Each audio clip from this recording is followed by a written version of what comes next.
o homem que ousou encarar o rosto de Jesus após a ressurreição. Imagine você se encontrando cara a cara com o próprio Cristo. Certamente um dia repleto de emoções avassaladoras. Mas, e se eu lhe disser que este encontro transformador foi um dos dias mais desafiadores da vida de Paulo? Antes de se converter, Saulo, um fariseu fanático, perseguia impiedosamente os seguidores de Jesus. Até que, em uma estrada remota em direção a Damasco, o inesperado aconteceu. Uma luz fulgurante do céu o envolveu e ele ouviu uma voz ressoante. Era Jesus ressuscitado, fazendo uma pergunta impactante. Saulo, Saulo, por que você me persegue? Saulo, sem saber com quem estava falando, respondeu com temor. Quem é você, Senhor? O choque que viria a seguir mudaria toda a sua visão de mundo. O homem que acreditava ter vencido o Nazareno descobre que ele está vivo, glorificado à direita de Deus. A partir desse momento, sua trajetória é transformada de maneira inimaginável. Saulo entende que perseguir os discípulos de Jesus era o mesmo que atingir o próprio Senhor. Testemunhas confusas e um protagonista cego e faminto compõem esse intrigante episódio. A verdadeira jornada está apenas começando para o orgulhoso fariseu, que agora é conduzido às cegas para Damasco. O que será que aguarda esse homem que encontrou a luz no mais surpreendente dos lugares? Descubra o desfecho dessa história poderosa, que ressalta um dos pontos mais fortes e enigmáticos da Bíblia: a transformação radical de um perseguidor em apóstolo. Cego por 3 dias durante esse tempo, ele não comeu nem bebeu nada. Atos 9, versículo 10 a 14, narra que havia um discípulo em Damasco chamado Ananias, e o Senhor disse a ele em uma visão: Ananias. E Ananias respondeu: Aqui estou, Senhor. Então o Senhor lhe disse: Levante-se e vá à rua chamada Direita, e procure na casa de Judas por um homem de Tarso chamado Saulo, pois ele está orando e teve uma visão de um homem chamado Ananias, entrando e colocando suas mãos sobre ele, para que ele possa recuperar a visão. Mas Ananias respondeu: Senhor, ouvi falar desse homem e o mal que ele fez aos teus santos em Jerusalém. E aqui ele tem autoridade dos principais sacerdotes para prender todos os que invocam o teu nome. É fácil imaginar o impacto que essa notícia teve nos cristãos que viviam em Damasco. Eles sabiam que Saulo estava a caminho para capturá-los. Eles haviam orado por intervenção divina e talvez até ousaram orar pela conversão de Saulo. Agora, eles ficam sabendo que o seu adversário mais implacável se converteu à fé cristã.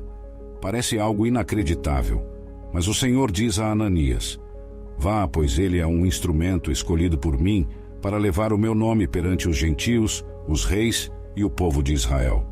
Eu lhe mostrarei quanto ele deve sofrer por minha causa. O Senhor tem planos maravilhosos para Saulo. Ele o escolheu como um instrumento para levar o seu nome aos gentios, reis e ao povo de Israel. No entanto, Saulo também enfrentará grande sofrimento em nome do Senhor. Saulo foi chamado para ser um apóstolo dos gentios, mas também pregaria para seu próprio povo, sofrendo perseguições severas.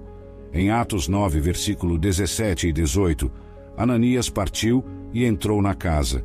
Colocou as mãos sobre Saulo e disse: Irmão Saulo, o Senhor Jesus, que lhe apareceu na estrada por onde você vinha, enviou-me para que você recupere a visão e seja cheio do Espírito Santo. Imediatamente, como escamas de peixe, caíram dos olhos de Saulo e ele recuperou a visão. Ele se levantou, foi batizado, e Ananias mostrou plena comunhão com o novo convertido, tratando-o como irmão e explicando o propósito de sua visita. Essa é uma demonstração tocante da graça e do amor que os cristãos são chamados a mostrar uns aos outros. É importante lembrar que Saulo recebeu o Espírito Santo por meio da imposição de mãos de um discípulo relativamente inexperiente, como Ananias é descrito pelos comentadores. Os marcos que comprovaram a conversão de Paulo. Primeiro, ele encontrou o Senhor e ouviu sua voz. Recebeu uma revelação divina que o convenceu e o transformou em um humilde buscador e devoto seguidor.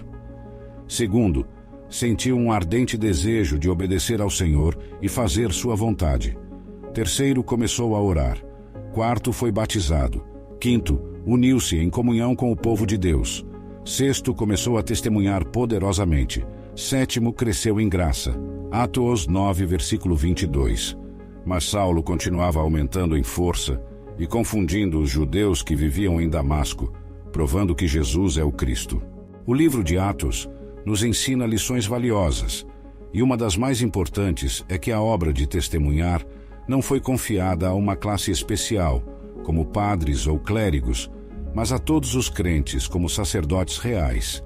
Eles têm o privilégio de falar sobre aquele que os chamou das trevas para a sua maravilhosa luz. 1 Pedro 2, versículo 9. Vocês, porém, são raça eleita, sacerdócio real, nação santa, povo exclusivo de Deus, para anunciar as grandezas daquele que os chamou das trevas para a sua maravilhosa luz. O sacerdócio de todos os crentes não significa que todos estão qualificados para pregar ou ensinar publicamente, mas sim que todos podem adorar e ser testemunhas. Em Damasco, Saulo foi acolhido nos lares e nos corações dos discípulos. Logo nas sinagogas, ele proclamou abertamente que Jesus é o Filho de Deus. Sua mensagem deixou sua audiência judaica perplexa, pois antes eles o viam como alguém que odiava o nome de Jesus, e agora ele estava ensinando que Jesus é Deus. Durante o tempo que passou na Arábia, Saulo refletiu sobre os grandes acontecimentos em sua vida, especialmente o evangelho da graça de Deus que lhe foi dado. Quando ele retornou a Damasco, conseguiu confundir os judeus nas sinagogas, provando que Jesus é o Messias de Israel. Essa provocação enfureceu-os, e eles tramaram contra a vida daquele que costumava ser o seu campeão, mas que agora era considerado um apóstata e traidor. Saulo escapou sendo baixado em uma grande cesta, através de um buraco na muralha da cidade durante a noite. É fascinante que ele não tenha começado seu trabalho missionário imediatamente e que tenha despertado raiva rapidamente. Paulo provocaria ódio onde quer que pregasse, principalmente entre os judeus. A preparação de Paulo para o ministério foi emocionante. Levou 13 anos após o chamado de Deus para que ele iniciasse o que Deus lhe designou. Isso seria uma surpresa para muitos de nós hoje, pois geralmente temos pressa em começar as coisas. Paulo era uma pessoa única. Ele foi chamado por Jesus, assim como os outros discípulos. Então, um homem chamado Barnabé apareceu. Barnabé era um homem bom.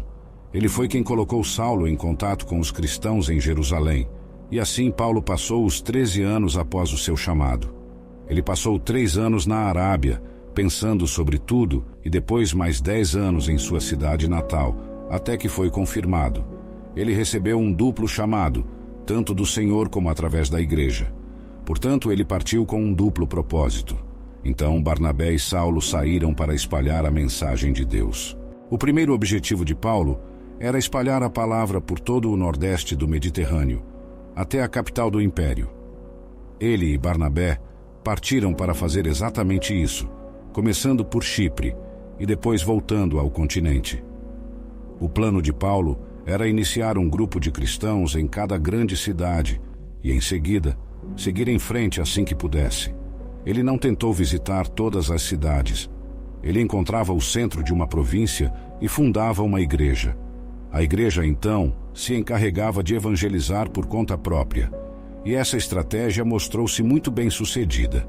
Ele não tentou espalhar a palavra de Deus sozinho. Em vez disso, ele plantava uma igreja viva e dizia: agora vocês evangelizem esta província. Eu estou seguindo em frente. Paulo diz na carta aos Romanos que sua ambição era não trabalhar onde outra pessoa já havia trabalhado. Ele buscava abrir novos caminhos em território inexplorado, pressionando cada vez mais, atravessando mares. E assim, pela primeira vez, o Evangelho chegou à Europa. Desde então, a Europa nunca mais foi a mesma. Paulo foi açoitado muitas vezes, quase até a morte. Foi apedrejado e deixado para morrer após fundar igrejas e seguir em frente. Ele teve que continuar com seu trabalho e cuidar delas todas, e frequentemente o fez. Ele voltava para esses pequenos grupos de igrejas 1 ano depois de tê-las fundado, e então podia nomear anciãos em cada lugar. E depois que um apóstolo nomeava anciãos locais, seu trabalho estava concluído. A outra maneira pela qual ele acompanhava o trabalho era escrevendo cartas, e é por isso que temos as cartas no Novo Testamento. Ao olharmos para a vida do apóstolo Paulo, destacam-se em 3 pontos. Em primeiro lugar, a grande motivação de sua vida era Cristo. Não há dúvida de que Paulo vivia absolutamente para Cristo. Desde o dia em que o encontrou em Damasco, ele estava totalmente absorvido por Jesus. Por isso ele dizia que, se morresse, estaria melhor. Paulo se referia a si mesmo como um servo de Cristo e muitas vezes começava suas cartas dizendo: Paulo, apóstolo e servo de Jesus. Ser um servo no mundo antigo era ser desprezado, pois você pertencia totalmente a outra pessoa, não tinha tempo, dinheiro ou qualquer coisa própria. Era totalmente propriedade de alguém. Mas Paulo se chamava de escravo de Cristo e, ao mesmo tempo, se considerava um embaixador de Cristo. Essa era uma combinação interessante de status elevado e baixo. Ele era escravo, mas também embaixador, e se orgulhava de ser um embaixador e, ao mesmo tempo, contente por ser escravo. A segunda grande motivação de sua vida era o Evangelho. Paulo faria qualquer coisa para falar às pessoas sobre Jesus, e é por isso que ele encontrava prazer mesmo em lugares terríveis, como a prisão. Mesmo quando estava acorrentado a um soldado romano, via aquilo como uma oportunidade para espalhar o Evangelho.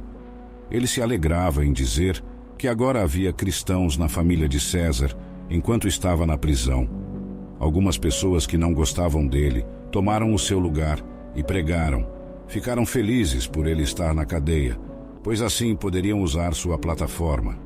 Mas ele diz em Filipenses que ouviu dizer que estavam fazendo isso por inveja e rivalidade. Mas ainda assim ele diz: Aleluia! O Evangelho está sendo pregado. Imagine o seu foco, o Evangelho. Ele era um homem que vivia para o Evangelho e dizia que devia isso a todos, assim como se tivesse descoberto a cura para uma doença. Ele via isso como sua responsabilidade espalhar a palavra e se considerava devedor tanto aos judeus como aos gregos. Por isso ele era um embaixador e iria a qualquer lugar para contar a qualquer pessoa o que Deus havia feito em Cristo. A terceira grande motivação de sua vida era a graça. Paulo nunca conseguiu superar o fato de que Jesus o reivindicou quando ele estava a caminho de prender cristãos. Ele simplesmente não conseguia esquecer que era totalmente indescritível e que, se Jesus lhe desse o que ele merecia, estaria no inferno. Ele nunca conseguiu superar isso, e é isso que a graça significa. Algo que você simplesmente não merece, algo pelo qual não precisa pagar. Tudo isso está resumido em um versículo de Romanos, onde Paulo diz que, enquanto éramos inimigos, Cristo morreu por nós. E é claro que isso era tão verdadeiro para ele. Ele era um inimigo, usando toda a sua energia para lutar contra Cristo. E Cristo disse: Eu vou te usar, você será um dos meus. Essa graça para ele era motivo de gratidão, e podemos ver que o motivo da gratidão estava por trás de grande parte dos trabalhos desse homem. Ele era tão grato por ser tratado de forma tão contrária ao que merecia, que a graça do Senhor Jesus se tornou a motivação de sua vida. Essas 3 coisas eram as mais importantes na vida de Paulo: Cristo, o Evangelho e a pura graça de Deus. 1/3 do Novo Testamento é escrito por ele ou sobre ele. Se juntarmos o livro de Atos com todas as suas cartas, descobrimos que mais de 1/3 do Novo Testamento se concentra neste homem, Paulo. Ele teve mais impacto nos últimos 2000 anos da história da Igreja do que qualquer outra pessoa, exceto Jesus. Pode-se até dizer que ele teve um efeito maior na história europeia do que qualquer outra pessoa. Paulo começou como um missionário anticristão. Ele era um missionário antes de sua conversão, mas do lado errado.